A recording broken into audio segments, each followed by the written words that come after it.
So to introduce this topic, we have a short video of Katie working with someone that we thought would be a nice way to just launch this. So if the people back behind the screen can do their magic, we will watch the short video. So his supporters are the cause of your anxiety. Is it true? I gotta say yes. And what supporters are those? How many of them have you met? Some of them are relatives.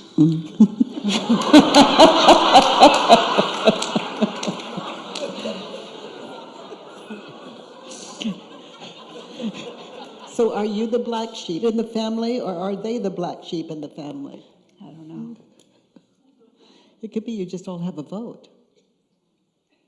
You get to vote out of your own mind. I mean, I got anxiety when someone in the room yesterday shouted, "He's gonna make America great again." It's like, oh, they're here. Well,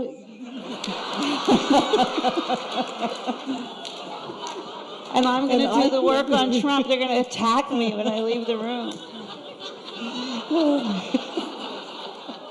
we all have a vote. If you believed the thoughts that they believed, you would vote for Trump too. You'd have to. Mm-hmm. Yeah. So they're guilty of thinking? Yes.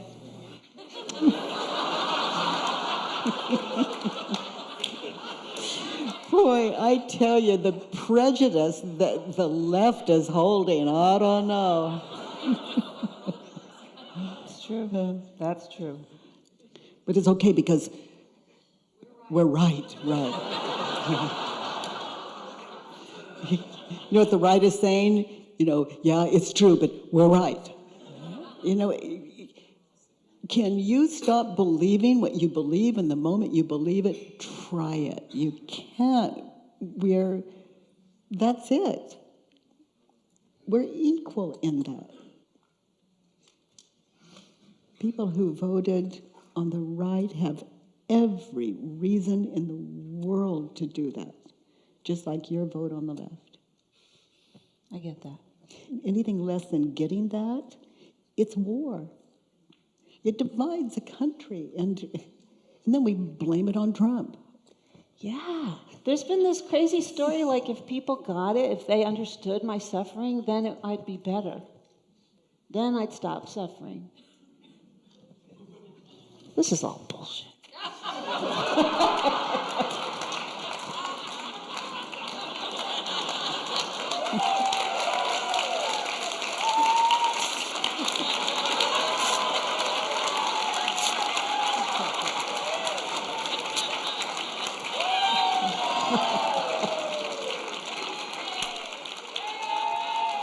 The Trump sign.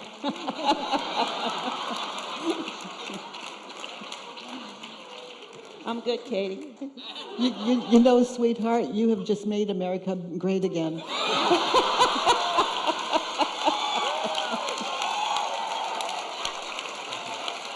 Oh, man.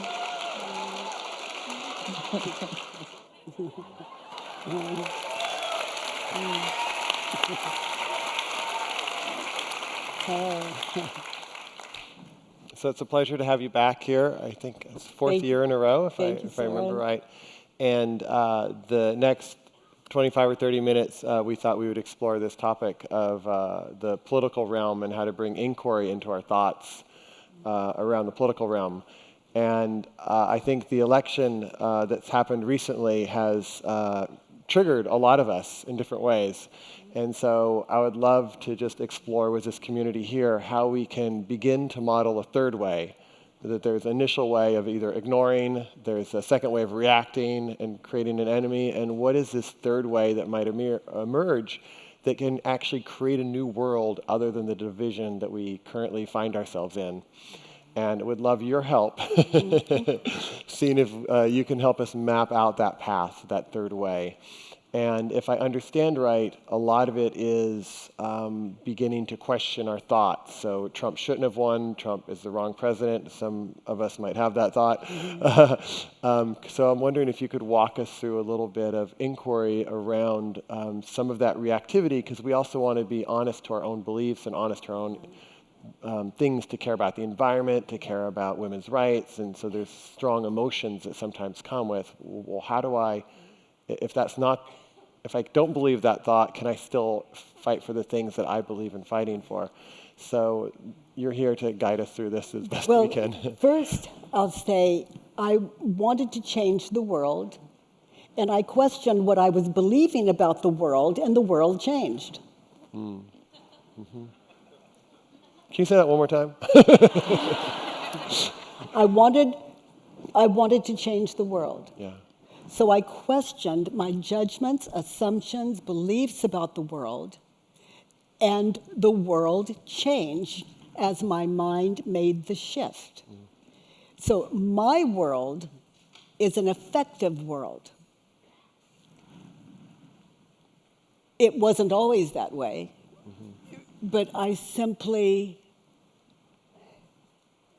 I'm loving what is. My world, it's like we all live in a different world. No two people live in the same world, right? We all see it differently. So change your world. The only way I know how to do that is to question what I'm believing. And now there's no division. There's no divide. I understand. No matter who I'm talking to, no matter what topic, they're expanding me, they're growing me. My mind is not stuck in these beliefs that we saw up there or that you mentioned. So we can all change the world. Now, consciously, how do I live out of that? Right. There's no plan. I'm coming out of what I'm aware of. Right. Right. Not what other people are aware of, but what I'm aware of, just like everyone here, just like everyone on the planet. Yeah. So the change is one of direct leadership, direct consciousness, goodness, that's a match to our true nature, and there's nothing I'm believing against that, so I'm conscious of what that goodness is. And it's very easy to follow someone like that because that is someone, and I'm not saying it's me, but the people we most admire in the world are fearless human beings. Those have always been our great leaders, the ones that have made the progress that we so recognize. Beautiful, beautiful. And so if that path is resonating with me, if I feel like, yes, to change the world, I have to change my thoughts about the world, or change what thoughts I'm identifying with or thinking about with. Well, occasionally things happen in the world and that we approve of. Right. It occasionally does. And we get a compliment or somebody gives us a raise or Yeah. something. We're like, I approve of that moment. but overall, I approve this message or this moment, yes. but overall, we deserve more. We deserve this as a constant.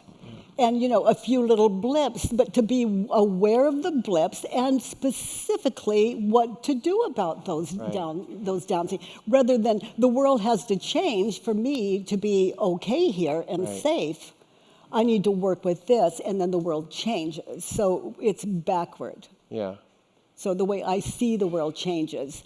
And what I love about consciousness, we'll say, is that it takes all the requirement off of anyone around me. Right.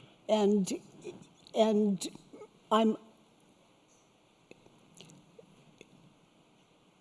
choices shift when the mind shifts.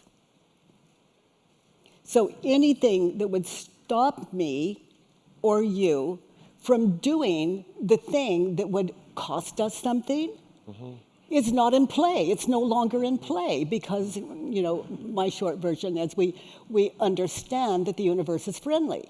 We really get that. But what I'm thinking and believing about the world may not be so friendly. So that's something I take to inquiry. So if the universe is friendly, if I understand you right, it means that whatever is showing itself in the present moment is worthy of acceptance and worthy of investigation? Or how would you say it? So an election happens, half the country wants one person, other half. half the country's pissed off, the other half the country's celebrating.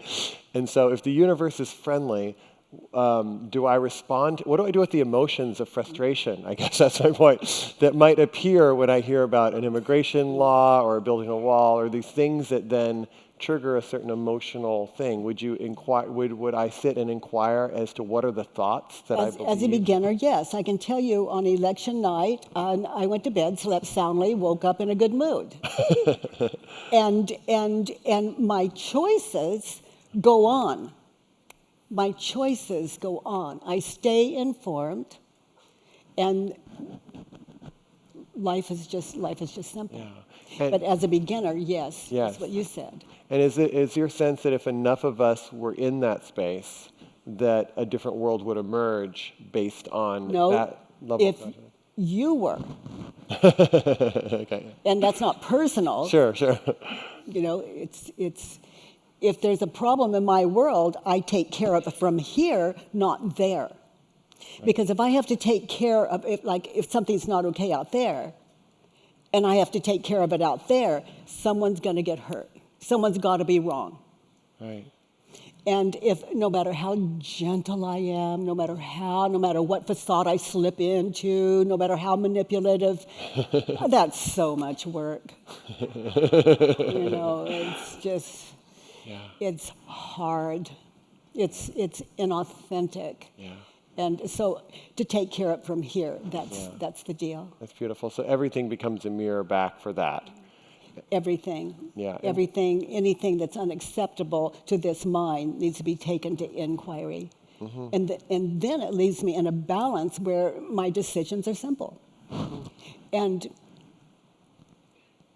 And they make sense. Mm-hmm. Meaning that there's no one protesting it. It's just works. Right. It is. Offensive. It is. Uh-huh.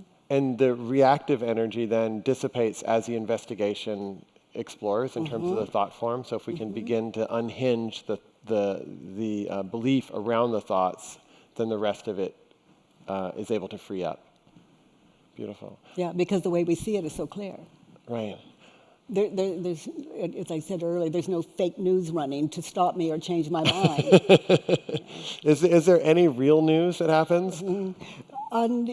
You know, there's a language for the heart, and it's across the board, and it doesn't offend. Yeah. It makes sense. Yeah. We can hear it. It's the absence of war. Right. And are there, within this new context, are there things in the world that appear that concern you or that pull your heart or that tug that kind of goodness or decency? No.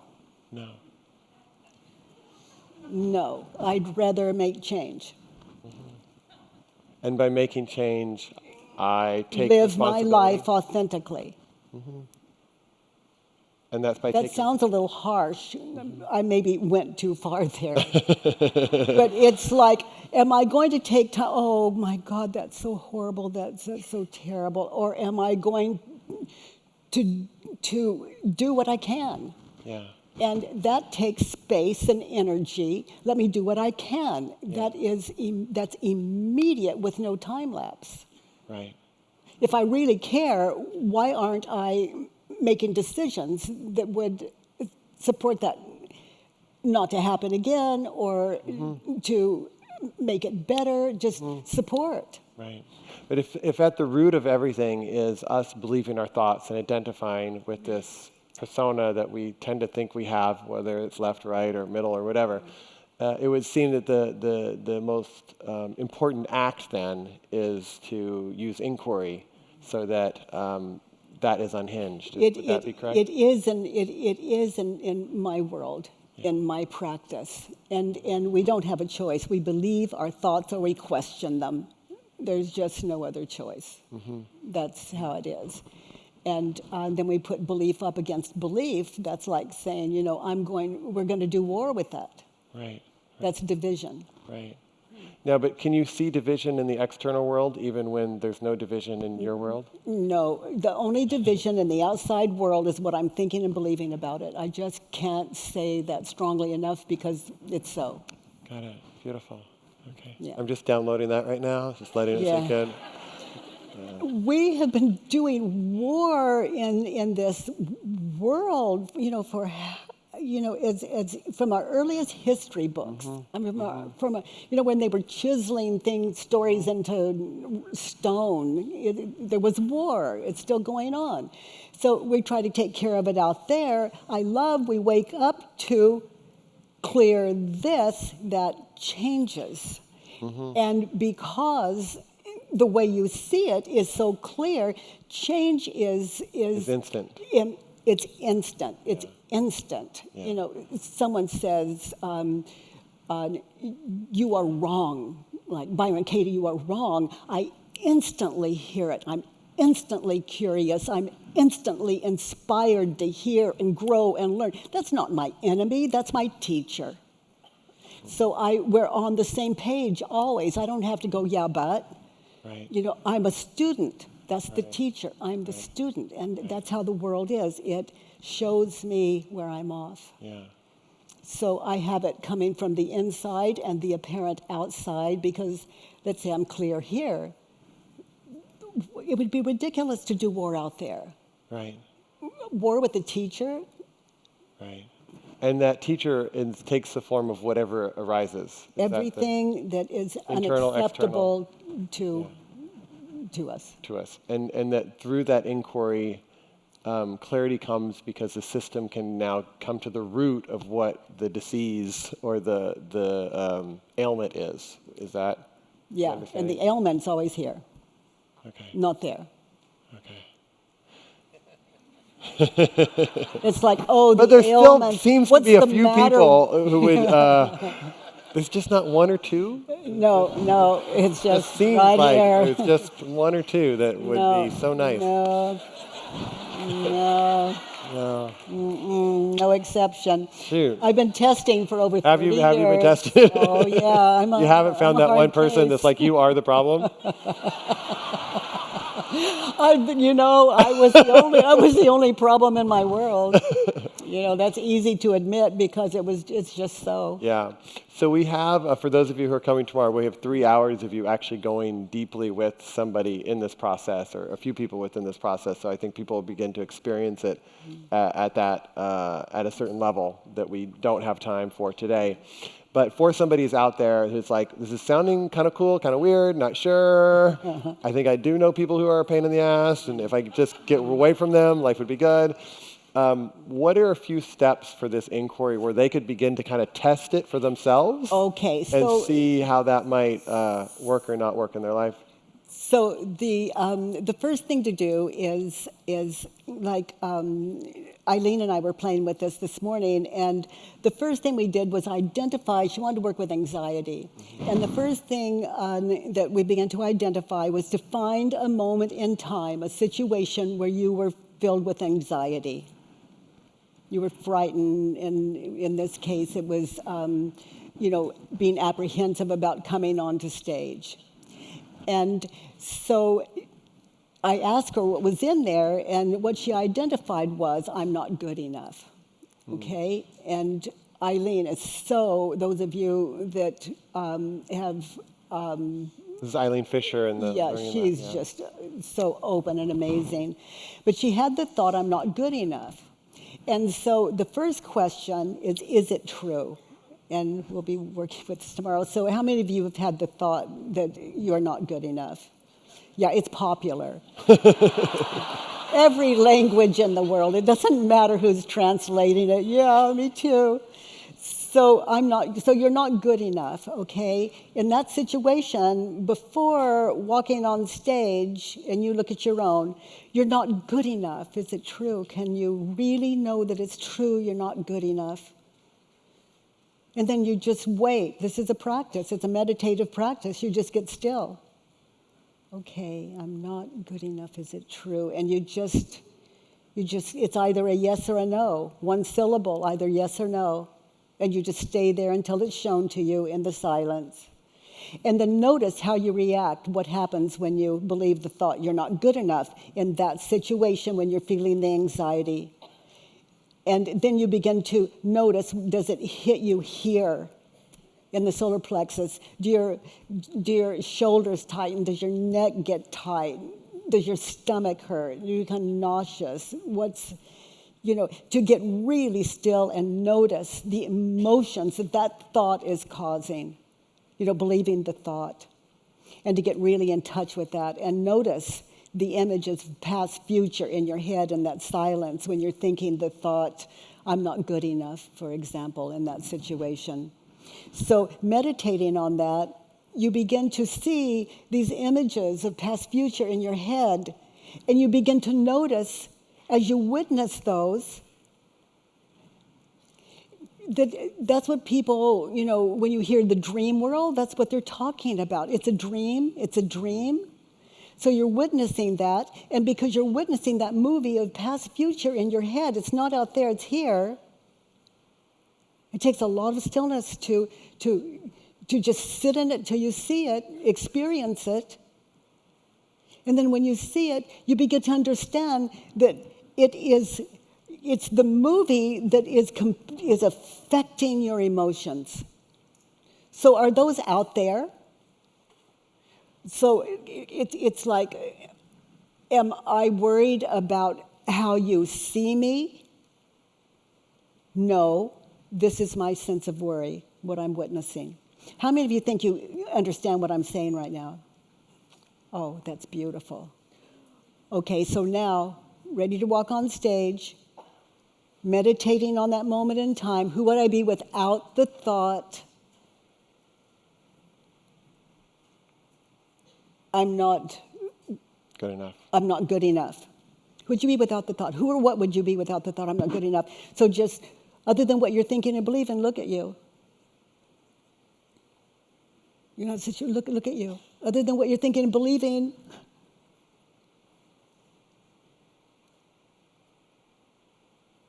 so you just look around, you just become so grateful. There was a curtain there in that situation. The floor was supporting us. I mean, there's so much to be grateful for. That's awareness. There's so much to be grateful for. It's like I'm not good enough. Turned around, I am good enough. Just to sit here right now. Just to be here right now, to sit here right now. It says Wisdom 2.0. It's blue. There's a time thing that says 4 minutes, 35 seconds. That's gone. And to just embodiment. Just present. I'm not good enough. Turned around. I'm good enough just to be here now. So to identify what you're thinking and believing, how to do the work is always free on thework.com. It's just anything that I have it's absolutely free there. And it's a practice. And those of you that are meditators, I invite you to take it, just bring it in as a part of your meditative practice, just to experience what that would be like for you. But how do I change the world, Soren? From here. Mm-hmm. And then living out of that consciousness. Mm-hmm.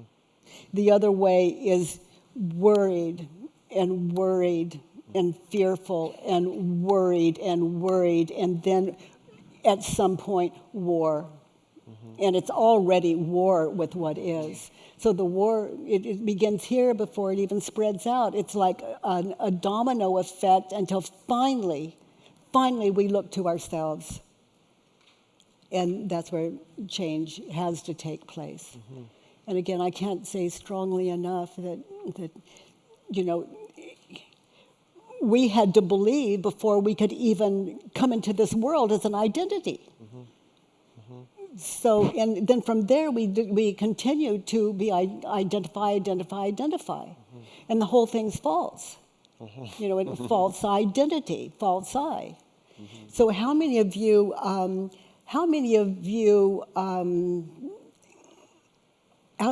have ever seen the sky? Would you raise your hands? Okay, where's your proof? I mean, that's it? When I said, how many of you see the sky? You saw an image of the sky. So, how many of you have seen the sky? Where's your proof? This. That's it.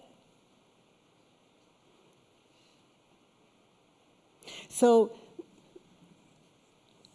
turned around, I haven't seen the sky.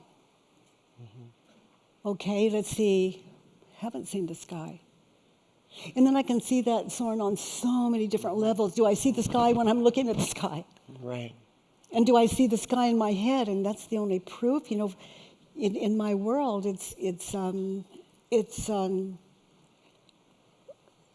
I know it's like living out of a curiosity of you know, without my story, it's always new. You know, I live with a man.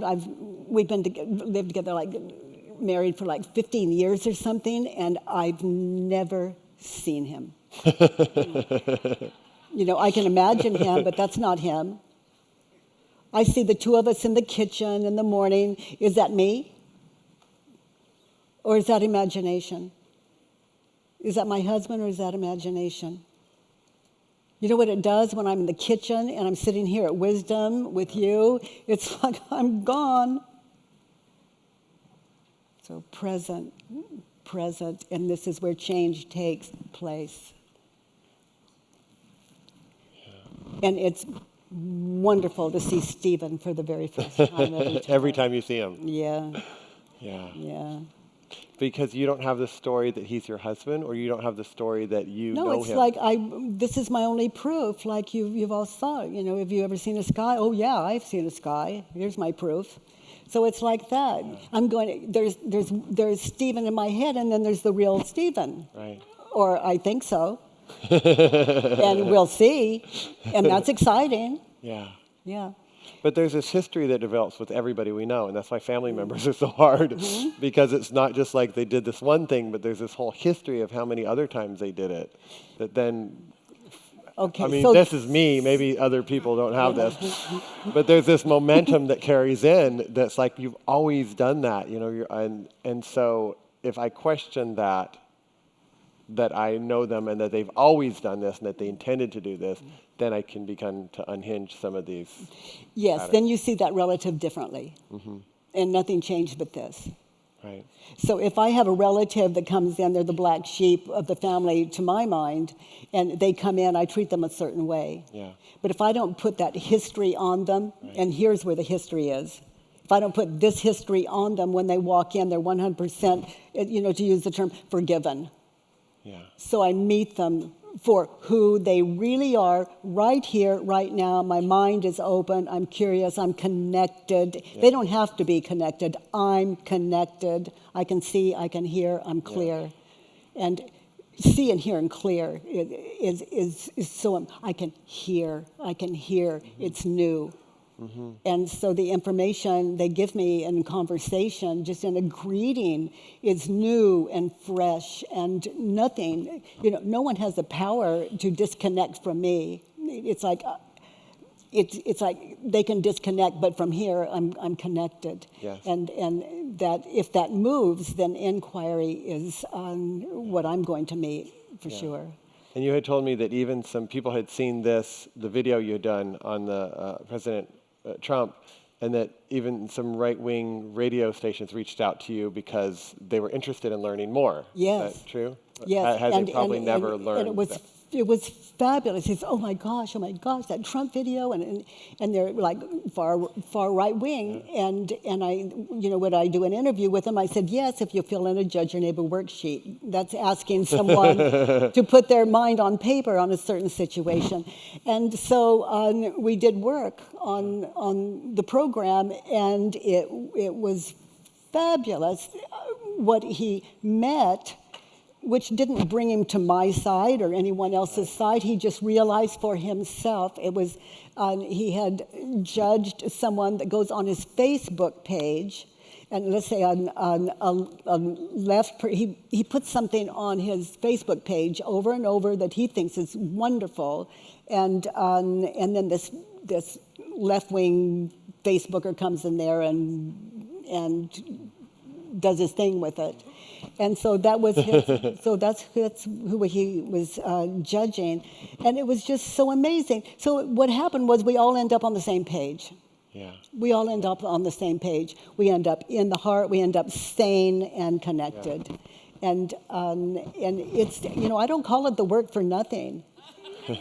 Every time you question what you believe, your identity shifts, and it's a risk. Yeah. Because the ego is about to lose its life, and identity, and that's it takes courage, even sitting alone with yourself, with no one else in the room. And I invite you, if you don't like the world, if the world is frightening you, you see it as a scary place. Recently, I invite you, if you want a way out, go in.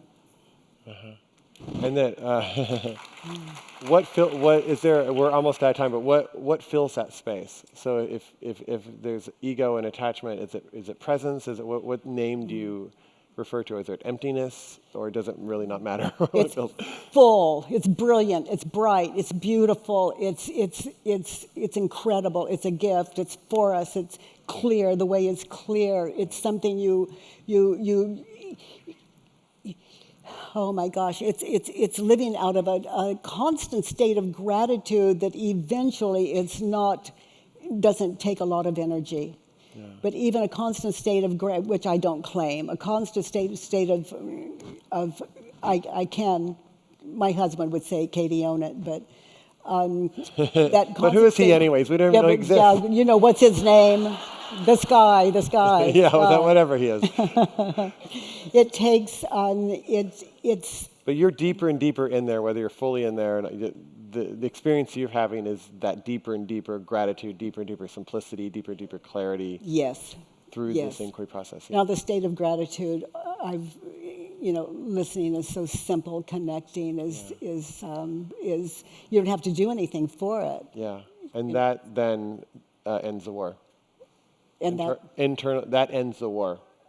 It turns more to curiosity, inspiration, and just living out of a sense of wisdom that you don't have to plan or plot or think about. Beautiful.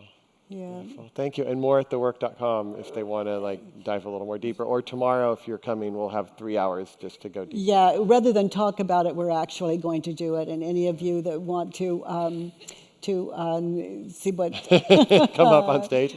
Yeah. Everyone welcome. Great. Thank you so much. Oh, thank you, Soren. Oh, thank you.